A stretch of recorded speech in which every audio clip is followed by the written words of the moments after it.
नहमदुहु व नुसल्ली अला रसूलिल करीम अम्मा बाद फ़अऊज़ु बिल्लाहि मिनश शैतानिर रजीम बिस्मिल्लाहिर्रहमानिर्रहीम। सीरत रसूल अरबी सल्लल्लाहु अलैहि वसल्लम के सिलसिले में आज ज़िक्र किया जाएगा इब्तिदाए वही, और अगर टाइम हुआ तो आगाज़ दावत का भी। इस सिलसिले में कल की वीडियो में हालात बताए कि अरब के ये हालत सिर्फ़ अरब के साथ महसूस ना थी बल्कि तमाम दुनिया में इसी तरह की तारीकी छाई हुई थी। चुनाचा अहले फ़ारस आग के पूजने और मौं के साथ वती करने में मशगूल थे। तुर्क शब व रोज़ बस्तियों के तबाह करने और बंदगाने खुदा को अज़ियत देने में मसरूफ़ थे। इनका दीन बुतों की पूजा और इनकी आदत मखलूक़ात पर जुल्म करना था। हिंदुस्तान के लोग बुतों की पूजा और खुद को आग में जलाने के सिवा कुछ ना जानते थे और न्यूक को जायज़ समझते। ये आलमगीर जुल्मत इस अमर की मुक़्तज़ा थी कि हिस्ब आदत अल्लाही मुल्क अरब में, जहाँ दुनिया भर के अदियान बातला और अकायद कबीहा इखलाक व रदिया मौजूद थे, एक हादी तमाम दुनिया के लिए मबूस हूँ। चनाचा ऐसा ही वक़्त में आया। अरब जैसी कौमें जिसकी हालत ऊपर बयान हो चुकी, सैयदना मोहम्मद मुस्तफ़ा सल्लल्लाहु अलैहि वसल्लम की ज़िंदगी बस तक हर पहलू के लिहाज से बिल्कुल बेलौस रही। आप इखलाक हमीदा से मुतस्सफ़ और सिद्क़ व अमानत में मशहूर थे, हत्ता कि कौम ने आपको अमीन का लक़ब दिया हुआ था। आप मजालिस लहू लाभ में कभी शरीक ना हुए। वो अफ़ाल जाहिलियत जिनकी आपकी शरीयत में ममानत वारत है, आप कभी इनके मरतकब ना हुए। जो जानवर बुतों पर ज़बह किए जाते, आप इनका गोश्त ना खाते। फिसाना गोई, शराब ख्वारी, कुमारबाजी और बुत परस्ती जो कौम में आम शाया थी, आप इन सब से अलग रहे। साल में एक बार माह रमज़ान में कोई हिरा में, जो मकाम शरफा से 3 मील के फासला पर मना के को जाते हुए बाएं तरफ को है, इत्काफ फरमाया करते। वहाँ ज़िक्र फ़िक्र में मशगूल रहते। चंद रातों का तोशा साथ ले जाते, वो ख़त्म हो जाता तो घर तशरीफ़ लाते और इसी कदर तोशा लेकर गारे हिरा में वापस जा मोतकफ़ होते, यानी इत्काफ बैठ जाते।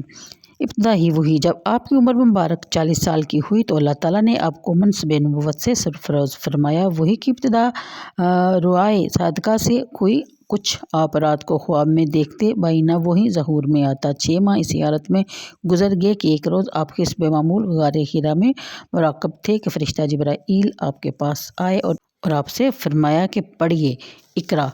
आपने फरमाया मा आना बकारी, मैं पढ़ा हुआ नहीं हूँ। आपका बयान है कि आप इस पर फरिश्ते ने मुझे पकड़ कर खींचा यहाँ तक कि वो मुझसे गायत व वसी व ताकत को पहुँचा, फिर इसने मुझे छोड़ दिया और कहा इक़रा। मैंने कहा मा आना बकारी, इसने मुझे पकड़ कर दूसरी बार भींचा यहाँ तक कि वो मुझसे गायत व वसी और ताकत को पहुँचा, फिर इसने मुझे छोड़ दिया और कहा इक़रा। मैंने कहा मा आना बकारी, फिर इसने मुझे पकड़ कर तीसरी बार भींचा यहाँ तक कि वो मुझसे गायत व वसी और ताकत को पहुँचा, फिर इसने मुझे छोड़ दिया और कहा इक़रा बिस्मि रब्बिकल लज़ी खलक़ खलक़ल इंसान मिन अलक़ इक़रा व रब्बुकल अकरम लज़ी अल्लमा बिल क़लम अल्लमल इंसान मा लम यअलम। पढ़ अपने रब के नाम से जिसने पैदा किया आदमी को लोहू की फुटकी से।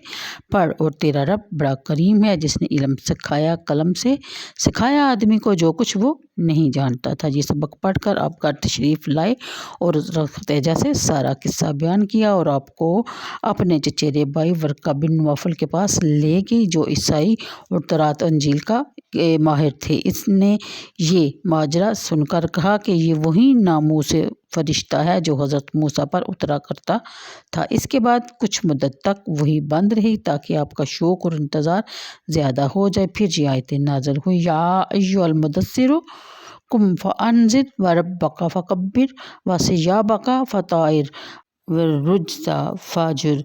ए लहाफ़ में लपेटे उठ खड़ा हो, पस डर सुना अपने रब की बड़ाई कर और अपने कपड़े पाक रख और पलीती को छोड़ दे।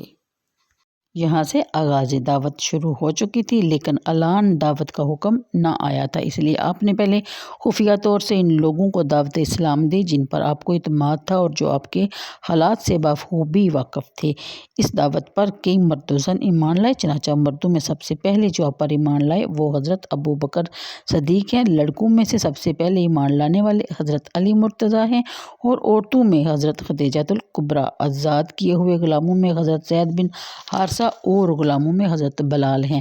حضرت ابو بکر صدیق رضی اللہ تعالیٰ عنہ نے ایمان لاتے ہی دعوت اسلام شروع کر دی۔ عشرہ مبشرہ میں 5 یعنی حضرت عثمان غنی، سعد بن ابی وقاص، طلحہ بن عبید اللہ، عبد الرحمن بن عوف اور زبیر بن العوام آپ ہی کی ترغیب سے مشرف با اسلام ہوئے۔ ان کے بعد حضرت سعد بن زید، ابو ذر غفاری، ارقم بن ابی ارقم، عبداللہ بن مسعود، عثمان بن مظعون اور ابو عبیدہ بن الجراح، عبیدہ بن حارث، حسین ولد عمران بن حسین، عمار بن یاسر، خباب بن الارات، خالد بن سعد بن العاص اور صہیب رومی وغیرہ سابقین اولین کے زمرہ میں شامل ہوئے۔ عورتوں میں فاطمہ بنت خطاب، خمشیرہ، عمر فاروق، اسمہ بنت ابی بکر، اسمہ بنت سلامہ تہمیمیہ، اسمہ بنت امیس خشعیمیہ، فاطمہ بنت المجلل قریشیہ، عامریہ، فقیہ بنت یسار، رملہ بنت ابی عوف اور امینہ بنت خلف خزاعیہ سابقات علیہ السلام میں سے ہیں۔ لیکن یہ سب کچھ جو ہوا پوشیدہ طور پر ہوا۔ نماز بھی شعب مکہ میں چھپ کر پڑھایا کرتے تھے۔ ایک روز حضرت سعد بن ابی وقاص اور کچھ اصحاب مکہ کی کسی شب میں نماز پڑھ رہے تھے کہ مشرکین نے دیکھ کر اس فعل کو برا کہا، پس باہم لڑائی ہو گئی۔ حضرت سعد نے اونٹ کے تالوں کی ہڈی ان ابکار میں سے ایک پر ماری اور سر توڑ ڈالا۔ اس کے بعد حضرت صلی اللہ علیہ وسلم آپ کے صحاب دار ارقم میں جو کوئی صفا کے نشیب میں تھا رہتے تھے وہی نماز پڑھتے تھے۔ یہ خفیہ دعوت تھی جو کہ 3 سال تک جاری رہی۔ پھر تبلیغی اعلان کا حکم ہوا جس کا ذکر کل کی ویڈیو میں کیا جائے گا۔ آج کے لیے اتنا ہی، مجھے دیجیے اجازت، دعاؤں میں یاد رکھیے گا۔ اللہ حافظ۔